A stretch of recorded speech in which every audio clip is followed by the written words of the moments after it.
All right, let's talk about our EMS operations again, but this time we're talking about response and rescue and what our roles are during that time.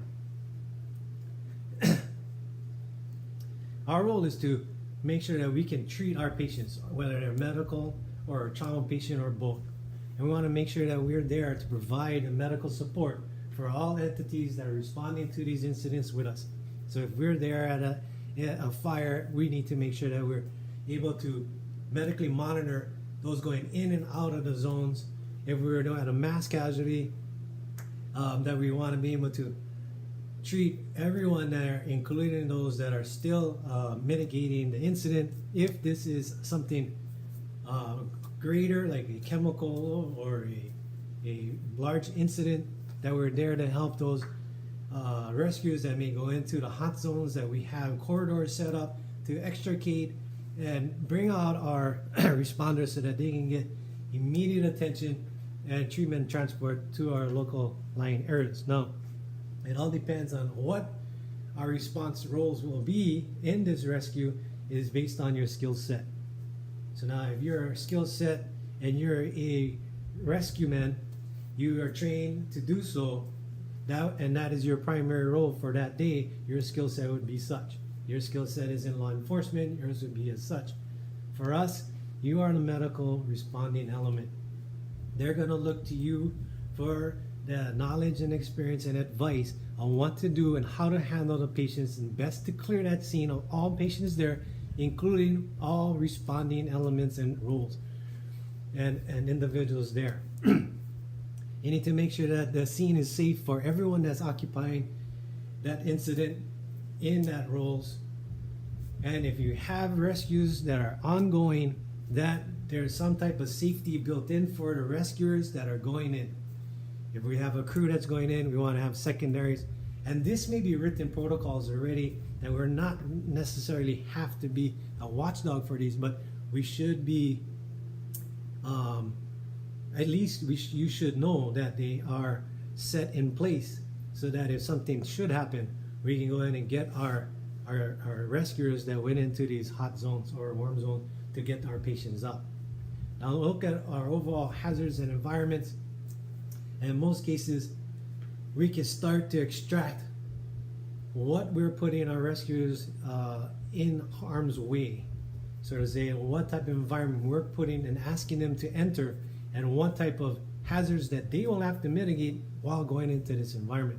Most of our plans are not as specific as we want to keep most of our response plans for an all hazards approach, but they are specific special response units and operators that have specific response roles, and their specific response roles may have special SOPs in how they handle and operate in these environments.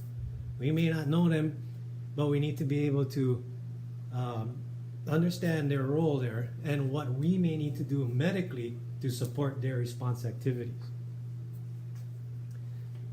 It goes without saying that the rescue and response operations for us is to medically assess the patients, set up your corridors for your triage, treatment, find out your staging area for your deployment of your transport units, identify and acknowledge who's in charge of these particular sections, how are you going to handle and transport all the worried well or delayed, what happens with your immediates, who's providing treatment, and where do you get your resupply to manage these incidents. What you don't want to have is two different sites set up where you're trying to mitigate and control a scene where you have two triage areas, you have two transport areas, you have two treatment areas.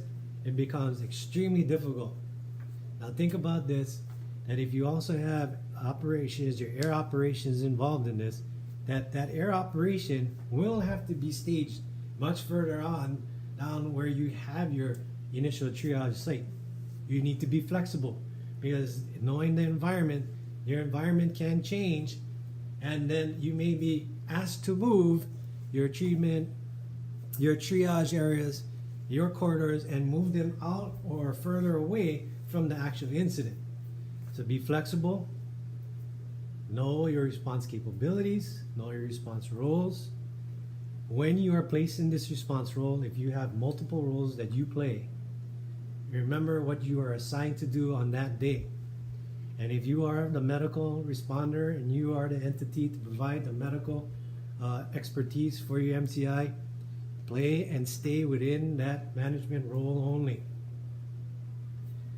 There's a lot to do because we need to make sure that we adequately identify the number of patients, that we don't leave anybody there on the scene, that we're treating them accordingly, that we're resorting and re-triaging our patients accordingly, that treatment is being deployed effectively, that we are transporting our patients to our facilities that are not going to be overwhelmed when they receive these patients that are coming in.